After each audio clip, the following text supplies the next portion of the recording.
Fala galera, tudo bem? Esse é o vídeo número 3 de uma série de vídeos grátis que eu estou fazendo para vocês, com aulas bem resumidas, porém com uma conversa bastante ilustrativa de como funciona a biologia, né, nos vestibulares e na verdade a biologia no ensino em geral. Eu fiz esses 3 primeiros vídeos pensando nessa sequência, que foi a aula número 1, o que é a vida, como a vida se forma quimicamente. O segundo vídeo, como a vida evolui, né? Falando com vocês sobre as mutações genéticas que trazem as características e que vão sendo selecionadas. E agora, acho que nada mais justo que fazer a aula número 3, o vídeo número 3, sobre astrobiologia, que é como que essas partículas que deram origem à vida se formaram. Sigam o meu canal, o Felon Bill, e também meu Instagram e meu Facebook, @lftuon, e o Facebook Felipe Tuon. Bom galera, eu vou começar a aula um pouquinho diferente, dando para vocês uma noção de tempo, para a gente poder ter uma ideia melhor sobre essa aula. Você sabe quanto tempo demoraria se você começasse a contar agora até 1 milhão de segundos e realmente contando corretamente 1, 2, 3, até 1 milhão, você demoraria aproximadamente 11 dias para terminar essa contagem. E você sabe quanto tempo você demoraria, pensando assim também, se você começasse a contar agora 1 bilhão de segundos, também contando corretamente 1, 2, um segundo atrás de um segundo, pois você demoraria aproximadamente 30 anos para terminar essa contagem. Eu faço essa comparação para você perceber a diferença gritante entre essas ordens de grandeza, que são a do 10 à sexta, milhão, e do 10 à nona, bilhão. Por que eu estou falando isso?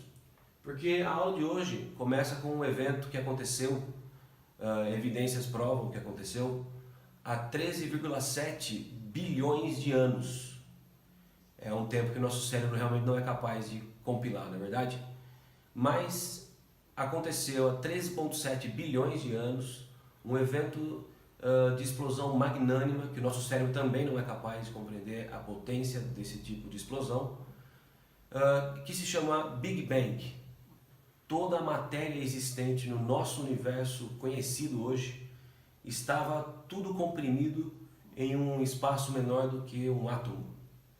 E essa quantidade absurdamente densa de matéria simplesmente não suportou a sua energia infinita e deu origem, né, a uma explosão magnânima. O Big Bang formou assim o espaço e o tempo a partir desse ponto. Depois de muitos milhões e milhões de anos, com o espaço e o tempo inflando, crescendo, o rebaixamento de temperatura e de pressão no universo começou a permitir o aparecimento das partículas da matéria, a partir da energia, um tempo de ampliação e as 4 forças da natureza dirigindo a formação das partículas. Quais são as 4 forças da natureza? As forças fortes e forças fracas, que são as forças vinculadas ao núcleo atômico. Pense primeiro nessas duas, forças fortes e forças fracas. As forças fortes são as que começaram a atrair e fazerem se unir as partículas iniciais, como os quarks, os neutrinos, pósitrons e elétrons, né? Os fótons da luz. E tudo isso foi se atraindo, né? Dentro dessa hierarquia de forças. E essas que eu falei primeiro, os chamados quarks, partículas subatômicas, foram atraídas pelas forças fortes e começaram a se unir uns aos outros. E essas uniões de quarks começaram a formar os átomos. As forças fracas, você conhece na escola como as forças de decaimento de radioatividade, por exemplo, de núcleos atômicos. As outras duas forças são o eletromagnetismo e a gravidade, que para nós seres vivos aqui na Terra são as duas mais conhecidas e mais percebidas. No caso, o eletromagnetismo é a principal, é a mais importante força de todas para nós, seres vivos, porque nosso corpo, nossa biologia funciona basicamente, né, por causa do eletromagnetismo. a terceira força aí no nossa lista. E a quarta, e bastante conhecida também, a gravidade, é extremamente importante porque ela também começou a atrair corpos de massas distintas nessa expansão do universo e na formação da matéria. E assim, galera, essa expansão do universo e união de partículas e matéria e átomos, você começa a observar a formação dos corpos estelares. Pois é, as estrelas são corpos que fusionam átomos de hidrogênio em seu núcleo e, portanto, as estrelas crescem porque os núcleos de hidrogênio vão se fusionando, vão dando origem ao hélio, por exemplo, que é um átomo mais pesado. Isso faz o núcleo da estrela crescer e a estrela por si crescer. E quando estrelas ficam muito, muito grandes, elas podem seguir alguns caminhos, né, na sua evolução. Elas podem explodir,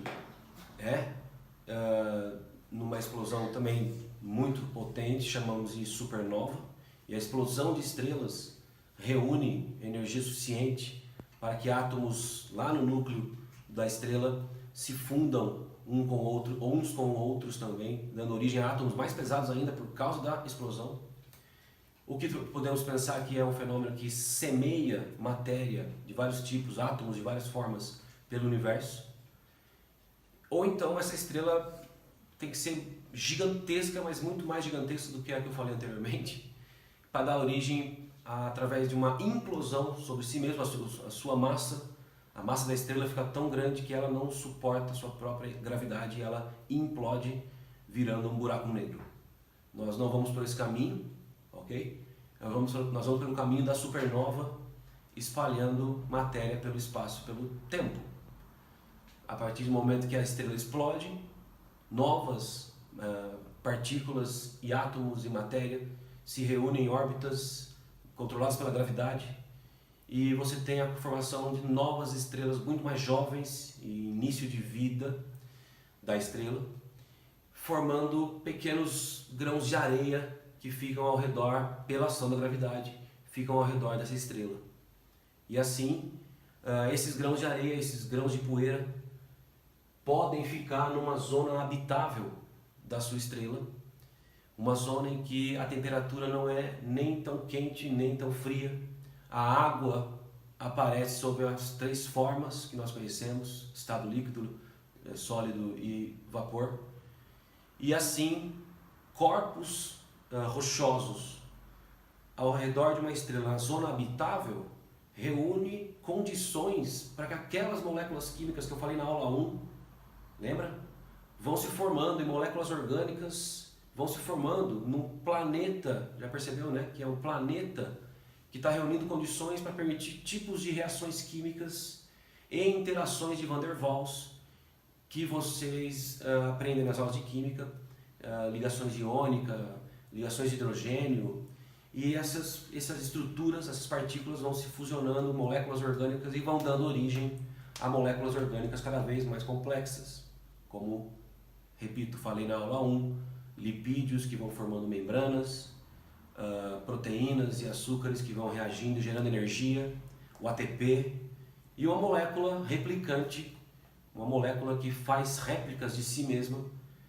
Nós conhecemos hoje o DNA e o RNA, mas nada impede que moléculas bem menores tenham se formado no tempo passado. Enfim, e a reunião de todas essas moléculas orgânicas em reação deve ter dado origem no nosso planeta à vida como conhecemos. A vida celular com uma membrana, um metabolismo interno e uma molécula capaz de se reproduzir.